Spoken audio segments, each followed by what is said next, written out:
ሰላም ሰላም ቤተሰብ እንዴት ናችሁ? ዛሬ በ27 የማሆይ የቤት ኪራይ ነው 2500 ብር የተከራየሁላቸው እና የዛሬውን የቤት ኪራይ የቻለኝ አሃዱ አልሙኒየም ነው። ሁሉ ጊዜ ከጎኔ ነው ያለ ወረት በጽናት አመሰግናለሁ። ከካሜራም ውጪ በካሜራም እድሜና ጤና ይስጥልኝ፣ ልጅህን ያሳድግልህ። ለማንኛውም ኑ ምርቃቱን እስቲ እንያሃዱን። ቀጣይ ደግሞ ማን ነው የሚከፍለው? እስቲ እናያለን። ኑ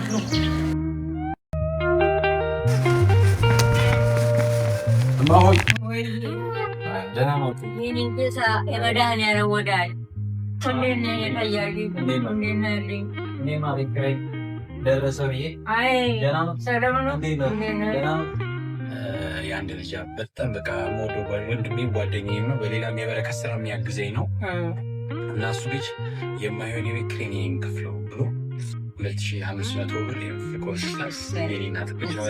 ይባረክልህ፣ ተባረክ። አንተ አሜን። እግዚአብሔር ያስባል። አሜን። የዛሬው መድኃኒዓለም የጠየቃችሁትን ሁሉ እሺ ይበላል። አሜን። ተባረኩልኝ፣ ተቀደሱልኝ። አሜን። ቁጭ በል። እሺ አባ ደህና ነኝ፣ እግዚአብሔር ይመስገን።